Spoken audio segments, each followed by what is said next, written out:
Okay, welcome back. I'm here. I'm just kind of getting set up here, because I'm gonna cook. Right. Obviously, I'm here to cook a little Sunday kind of late afternoon. Right, like supper. I don't know what they call it. Right, like I'm in the South right now. I don't know what they call it because I always just kind of eat, whenever it strikes the fancy. Right, but I have a complicated schedule. But nonetheless, I'm here to literally do a cook down with you guys and talk about what we hear. Like, obviously, this is one that's easy to get into because it's dragons, man. Like, who isn't up on dragons? Who isn't into dragons, right? Because dragons are a big, huge thing. Like in our modern culture, we love talking about dragons, man. I'm not gonna lie to you guys. There's one thing I can tell you about this culture. Like, if somebody comes down here from another planet, a different species, and they're like, tell me a little something about Earth, right? These people here. I'm like, look, one thing's for certain, two things for sure is like they love dragons. If you put dragons in the movie, they will watch it. That they also never get enough of dragons. Like, there's not that many bad dragon movies that are out there, and that's because we eat dragons. Oh yeah, tennis. He's still like he. You can find him on YouTube. No, I think he's on YouTube. And he's doing. He just released a new book too. Like, dude's doing very well. We're still kind of like in the game. It's tennis. Teanis Tillman. So like, if you go to YouTube, let me see if I can find his. Let me see if I can find him for you here. I'll break his information off for you. This is my old partner here. If I can, right? Okay, let me get this page right here. Sorry, guy. All right, let's see. T A.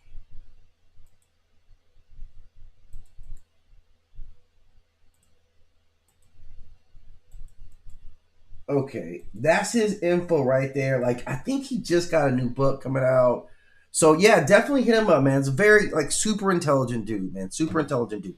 So anyway, we'll get back to this one. Like, we're gonna hit up on these dragons, right? And the reason I'm talking about dragons is because damn, like we always be talking about dragons, man. I don't know if you guys understand how extensive the list of dragon movies is, but I was just looking at dragon movies over the last 10 years, right? These are dragon movies over the last 10 years only, right?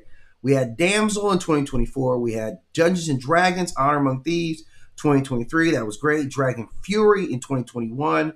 Dragon Fury, Wrath of Fire, 2022. Dragon Knight, 2022. Raya and the Last Dragon, 2021. Shang-Chi and the Legend of the Ten Rings, 2021. Wish Dragon, also 2021. The Spine of Night, also 2021. How to Train Your Dragons, The Hidden World, 2019. Godzilla, King of the Monsters. And I don't really count that as a dragon movie. I'm not going to count that as a dragon movie. Detective Pikachu in 2019. I Am Dragon, 2015. Dragonheart Revenge. This one's actually 2020. Dragon Soldiers, also 2020. And Pete's Dragon in 2016. That's just movies, right? Like, that's every year, sometimes multiples in a year on dragon movies. Then they had all these movies: House of Dragon, of course, Game of Thrones, The Witcher Blood Origin, Dragons, Race to the Edge, Dragons, Rescue Riders, The Dragon Prince, American Dragon, The Dragon Materials, and Shadow and Bone. Which I watch a lot of these. I watch House of Dragon, Game of Thrones, Witcher, blah, blah, blah. The other ones I haven't watched. So maybe I'll have to check those out. American Dragon. Maybe that's something I should check out because I do enjoy dragons. And then even more than that, there's a lot of animated stuff. There's Burn the Witch, which is 2020. Miss Kobayashi's Dragon Maid. I guess it's still going on. Dragon Pilot in 2018. Raya and the Last Dragon in 2021. And Wish Dragon. I think a couple of those are in the movie section as well. Whatever though, like we go in on dragons. And like, man, personally, out of the dragon lore, right? Like, I've read all the Game of Thrones books, like all the actual. I think all the books. I've read enough of the books to be like, yeah, I may have read all the books. If I haven't literally got to every, as far as I know, I've gotten to all of them, right? But there may be one or two that I missed. That's just being real talk, right?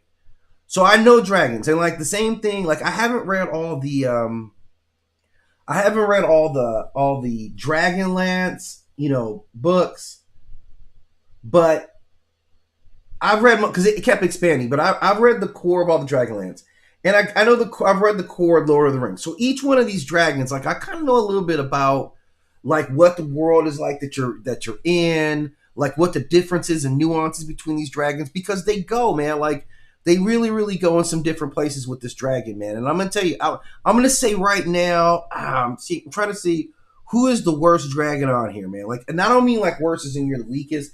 I mean, it's like you're the worst person dragon. And I kind of want to say it's Smaug, but I don't know, man. It could very well, it could be any of them right now. So we're going to start talking about each one of them and kind of like break down the lore or, you know, what we kind of see in common with these dragons, right? So the first one, like I said, up on deck, let me pull up like a singular shot, right? I'm going to pull up a singular on him because it'll make it easier for editing, right? Okay, wait, hold on, let's roll back. Okay. This is Smaug, right? And we obviously know Smaug, and Smaug is from Middle Earth, right? Like that's where he comes from. He is what they classify in that world as a fire drake. He is known for being greedy on an incarnate level. He is, if you look up greedy, there's going to be a picture of Smaug in there, right? Like that's what he is. Like he's just greedy and he's a thief, like on top of it, right? Like, but he is greed. He epitomizes this obsession with treasure hoarding. But here's the thing with this whole like treasure hoarding thing, like dragons are massively associated with dragon. I just want to look this up because their dragon obsession with treasure hoarding is not unique to Smaug. Okay, dragon hoarding in dragon lore, I think appears in a lot of different mythologies. Now, if I'm correct, there's got to be some Norse tale, some Celtic tale about dragons hoarding gold. What other stories, what other myths outside of this, you know, Lord of the Rings, who else gives us myths about dragons associated with gold? Because this is the big one right here. Because I think like somehow, okay, here's what I'm going to say right now. I'm running this through, you know, the AI right now, right? And here's the thing, okay, here's the thing. I think it's in myth. I think that dragons are associated with precious metals in general. I think there's an association with precious metals, and gold is the most ancient metals. Okay, so let's talk about it. Okay, like, so obviously, like Norse mythology, the big is Fafnir. That's who I was thinking about. You know what? Yeah, Fafnir. Now, Fafnir is a dragon hoarder, right? Like excellente, right? Like muy impressive with dragon hoarding. Let me see if I can get a picture here, right? Let me see if I can get a picture of Fafnir. I got a picture of Fafnir here, man. And I'm telling you, man, this dragon, yeah, you would already know you're not going to want to mess with this dragon right now, man. When you see this picture, right, you're going to be like, yeah, I do not want to mess with this dragon. Why don't you go there? Hang on. God damn it. This thing's pissing me off. Just want to show you guys this picture of Fafnir here because it's going to matter to you guys later. Where are you going? Lord. Oh, there we go. Come on.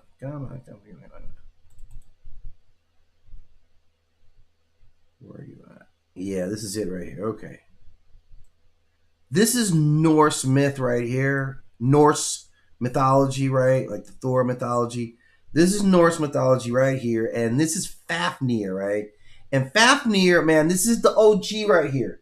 This is the blueprint for a dragon stealing everybody's stuff and just sitting there, right? And this is how he comes about. This is a whole mythic thing to it, right? So he was originally a dwarf who murdered his own father for this cursed gold. And it's transformed into a dragon, which then would guard this treasure like beyond everything else. The gold itself was cursed, and it brought ruin to anyone who touched it. So the key to this is that the dragon isn't just absorbing wealth, right? It becomes the embodiment of greed, and corruption always comes along with it. Like that's the key thing. So then if we go a little further and we get into like a Germanic Anglo-Saxon, of course, Beowulf tales are about like dragon hoarding as well. Like let's see if I can pull this one up here. This is fundamentally it right here. Like I forgot about this tale. I'm gonna be really honest with you guys. I wasn't thinking about him, but yeah, this is one of those tales that's like foundational when you start talking about dragon hoarding. Was old Beowulf tales, man. Like definitely go read old Beowulf. It's great mythology, right? It's really, really good. This is like next level stuff, right? On your mythology background, okay? Get up on that Beowulf. So that story, this, Beowulf, a dragon has this massive treasure and it's in the ground, right? And this mound it's got built underground, this grave. And the hoard is ancient, just forgotten civilizations well. And like when a single cup is stolen, the dragon just fucking loses it and burns down kingdoms. So this dragon is guarding, lost civilizations' wealth that probably he took from them. So if it's disturbed, he just goes ballistic. And then there's some tales, obviously, the golden apples, which come from Greek mythology. So that was clearly a tale about dragon. And then there, of course, there's a myth of Jason, a dragon guards the golden fleece, which was another important relic. So dragons were known for being guardians of divine or sacred treasure. In that lineup, it's not Greek, but the other ones, it's definitely Greek. And then in Celtic lore, which gets a little bit deeper, right? They have the same kind of stories of dragons guarding treasure beneath hills or ruins. And there's the Welsh dragons. And look, I'm gonna show you guys this image here too, because this is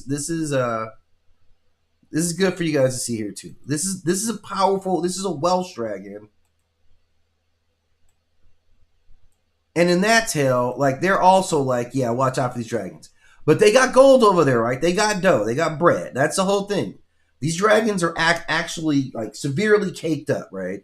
And then if we go into Slavic mythology as well, which I really dig Slavic mythology. I'm going to be really honest with you guys about Slavic mythology. You have some great tales. Man, if you're into the swords and the dragon fighting, this is a great one here. And so Slavic tales, they also, let me pull this up for you guys.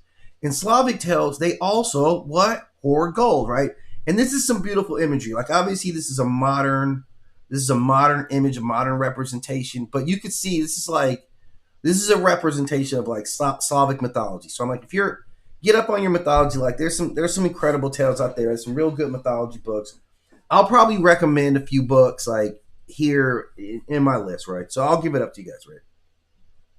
So these dragons also be hoarding gold, and here's a twist: they also be hoarding people. In this one, the Slavic tales are not only are they hoarding gold, they be hoarding people, right? And it's only one type of people, and it's always the girl type of people. Okay, I don't know why dragons are particular for girl people, right? But why do they want to have a people around? They have all this gold, and they're you know what I need? I need a person, right? But not just any type of person. I need a girl person, right? Do you ever think that's strange? Besides me, ever think that's a little weird, right? That's how dragons want, give me a person. I don't know what they're thinking about. What's going on with this person? I shudder to think, right? I shudder to think what could be possibly going on. Okay. But then you got the Middle Eastern, right? The Middle Eastern have completely different representations. These ones, man, we'll talk about one of them, and it's Tiamat, right? So we'll see it. So everyone has been talking about these big dragons and this idea. Even in Asian myths, there's Chinese dragons that guard pearls. So it's not necessarily gold, but obviously the sacredness. So we see lots and lots of guarding of gold. So Smaug is not in that. He is not singular. He kind of reflects obviously some old, Tolkien obviously wrote this. I don't know, when did he write this? In the whatever, it was he went to war. So I'm gonna assume he wrote this in the late 30s. I think he went to World War II, right? So I don't know if he was World War I or World War II. I think he was World War I, right? I think so. So oops, that way. So obviously there was a lot of influence out there on dragon stuff already. Already at this time, we had a lot of lore about dragons going on, and Smaug really just fills it up. This guy, I think, kind of embodies all this, all this ancient myth. I think Smaug embodies it with a supremely bad attitude. Nobody talks much shit as Smaug does, right? This guy's ridiculous about this stuff because what are you gonna do about it, right? What are you gonna do? He is this is a full fire Drake with no jokes about it, right? His primary weapon is this fire breath, which is wide scale incineration. Wide scale incineration. I'm burning shit down, right? I'm burning it down. He has flight. He has nearly impenetrable scales. Nearly. That would be a key terminology with him. Extremely high intelligence, psychological intimidation. He has accumulated dominance, territory control. His weakness turned out to be one scale gap. Like his insides, like your heart must have been like Kool-Aid up in there, man. Because when it took one to bring you down, right? And but thankful for all of us. That's what he is. So in myth, he is the guardian of stolen wealth. He is the embodiment of corruption. He's a jerk. He is a narrative obstacle for the legacy of Airborne, right? And the dwarves, like he held it in check, man. He kept their money in escrow, man. It was caught up in court, and the red tape was called Smaug, right? He was no jokes about it. In historical context, he seizes the dwarf, he seizes Airborne, he destroys Dale. This is long-term domination, right? He is utterly just, ultimately slain by the bar. Like we know that story, we see it. Highly territorial, right? This is a sedentary hoarder. Once he's there, once he's achieved his goal, he's just gonna like sit there on top of the goal. Like I'm chilling. I got what I wanted. I got all of it. Like I'm counting. I'm not even counting. I'm not doing anything with it. I'm doing nothing with this gold other than hoarding it, right? I just sleep and chill on attacking my money. Man, that's got to be great to be sleeping on a pile of money like that, man. So I'm gonna give him extreme props on this, right? But it is like wealth without purpose. When we think about that, the myth is really wealth without purpose, power that decays. Like because before he got there, it was still thriving community. The dwarves were doing trade. Yeah, they were rich. They had a lot of gold themselves, but they were doing trade. The town was prospering because of it. Because it was a lot. So this dude like really, really is impactful in like the Western template of dragons. Because of when Tolkien releases, I think this guy became at the tippy top of the archetype, man. And he really, really drives like later dragons that would come about, right? And here's one. Okay, so this is one we also want to talk about here. And I'm giving us a different version because this one here is Tiamat. Where are you at? Tiamat. Okay. We have the dragon Tiamat, and we know Tiamat from a lot of mythologies, but I'm going to talk about Tiamat as she's represented in the Dragonlance series specifically, right? Like this was a deep series. If you never got into it, man, it's something you can get to at any time. Obviously, the books are still out there. Let me see if I can find some. I should have had this Dragonlance image up for you. It's a great series, and in this one, Tiamat plays more of a kind of a cosmic kind of. She's a cosmic player in this role. And so in that one, she kind of represents like a broader, like just kind of dragon meaning, right? And I think a lot of it reflects some stuff. And God damn it, I didn't want to go to the book. I did not want to go to the book. I'm just trying to look at the picture here, man. Like it's a great series. Like it's a little saccharine sweet for me at some parts of it, but overall still a great series. And I think that the two writers here, man, I feel like they do an incredible job with dragons. And Tiamat is the basis. And like, I ain't gonna joke, man. They have a ton of dragons in this cosmology at every single level. Like you can really feel like you're interacting with dragons, right? Because they got a lot of them got personality. And it's a good myth. I'm gonna push this to the side because I want to stay on the dragon, right? Because this is the important one, like defining their myth, like what you can pull. And I know these guys will influence a lot of people who are like, "Oh, I'm a writer now. I know a lot of people got influenced by because this series was everywhere. Like it didn't cross over for some reason. It just didn't it didn't make that click. But I remember even like a board game, like man, this thing still may be. No, I think I sold this thing. I'm pretty sure I sold this thing because I had the board game and it kind of moved like a D&D game. Because it's like smack of D&D, like Dragonlance. I'm telling you, man.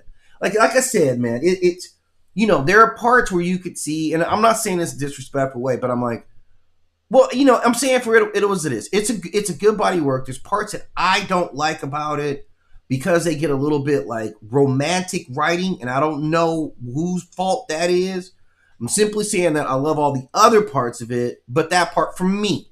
And I'm sure for a lot of other people, it didn't have any effect on it. It's probably like, no, this is good, right? So I'm cool with that. But they did a brilliant job on dragons, man. And like they have these divine, like chromatically colored dragons, silver dragons, gold dragons. Like then of course you're green, you're blue, you're red. They had a whole structure to this, like cosmology of dragons, man. Like real talk, 5-headed dragons, like all the different destructive forces of dragons.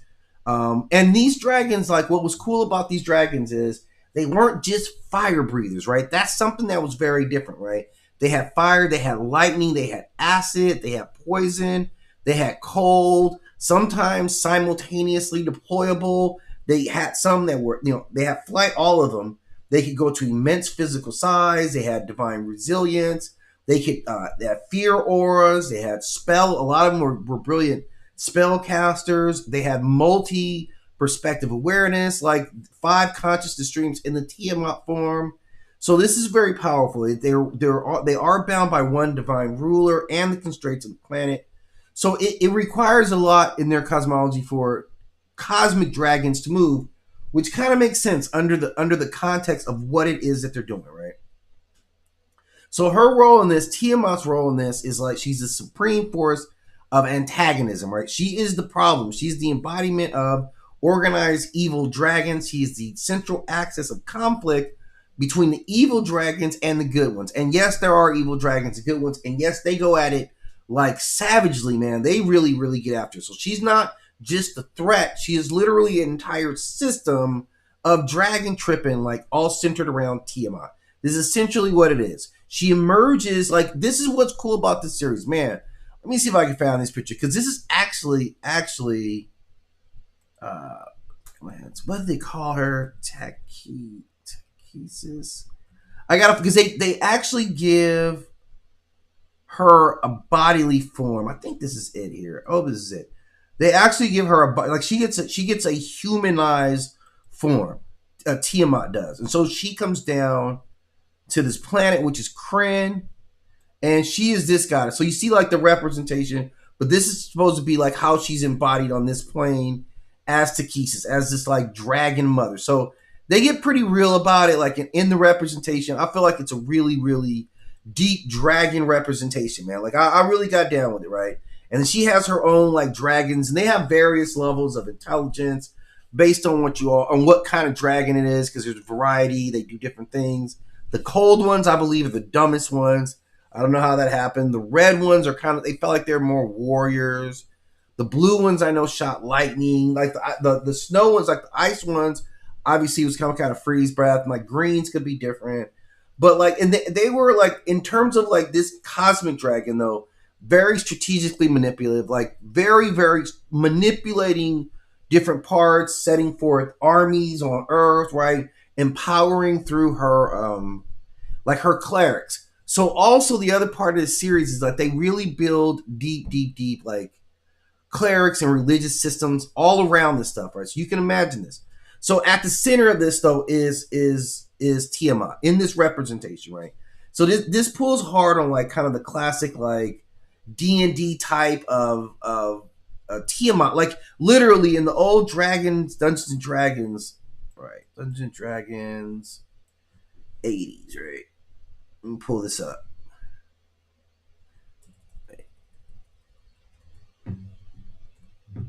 Dungeons.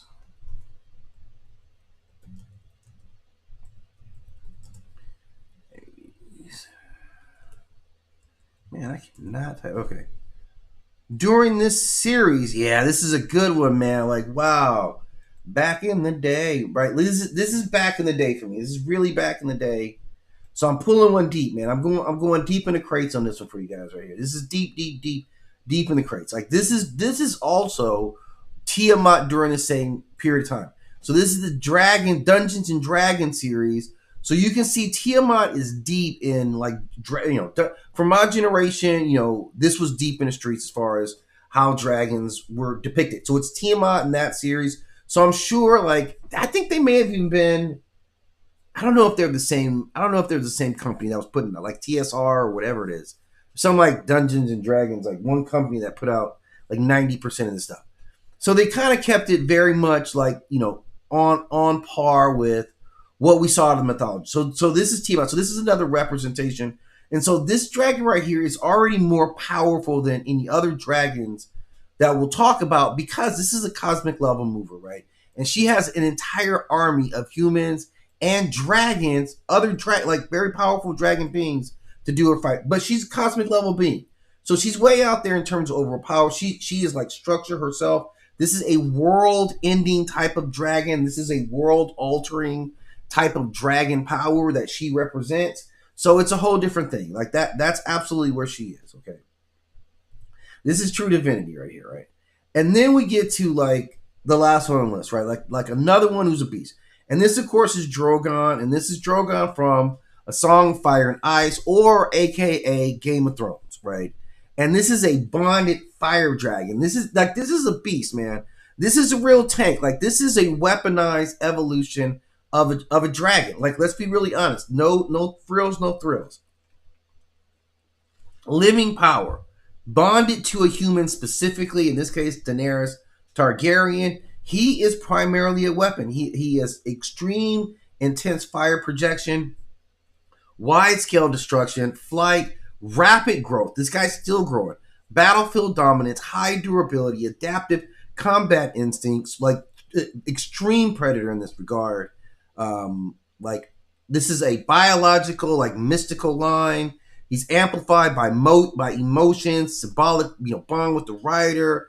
And when he's paired with the rider, man, this is an army right here. This is an army devastating machine right here. And you don't want to die by Dragonfire, man. It's a lot of ways you don't want to die, but wearing a bunch of hot ass armor, you got on a bunch of hot ass armor already, metal armor, and then you see a dragon. I don't even care.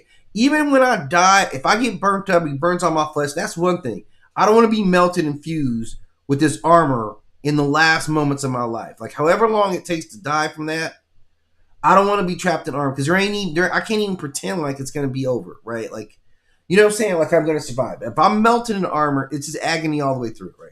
So that's the whole thing. And this is what he represents. Like, this guy has, on this stage, he has no weaknesses whatsoever. He has zero weaknesses, right? Like right off the bat. Like, we've seen nothing can harm him outside of another dragon. Right, and we'll talk about some of the other bigger dragons in Game of Thrones, but like right now, this dude is an instrument of conquest, like liberation, freedom, if you want to call it that. But yeah, at the hierarchy, like for a less mystical, again, this now we're moving kind of far away in the sense that this is not a mystical or highly intelligent. Like, obviously, Tiamat is cosmic level intelligence. Like, Smaug is probably smarter than people, right? This is an ancient intellect. Whereas Drogon, like, functionally intelligent, capable of, not speech, but communication and understanding, but obviously a different scale. But historically, man, this is the baddest of the bad out of that clutch of eggs.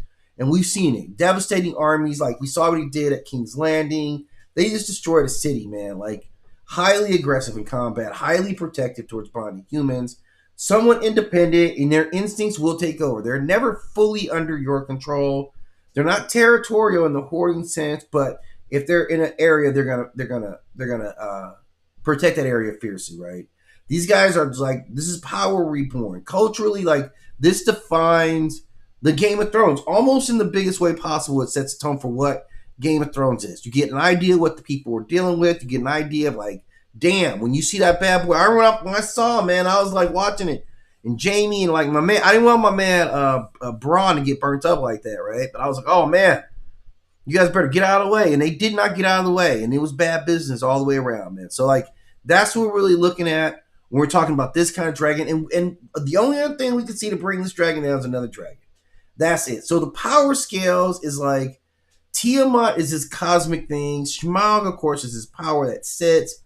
Drogon is power that's on the move, that's hustling. So these are two very different kind of, like, but very, very notable dragons I'm sure we'll be talking about for a long time. Both coming from a very, very strong sense of mythology. And we'll see if these ideas of the dragons continue. But at any rate, hit me up in the comment section. Let me know if you guys have any thoughts, any ideas of dragons that you're like, hey, why don't we talk about that dragon? Because I know there's a lot out there. We're going to get to them. But I'm going to click off, beam off, and kind of do my thing. But I'll be back maybe later on tonight, but probably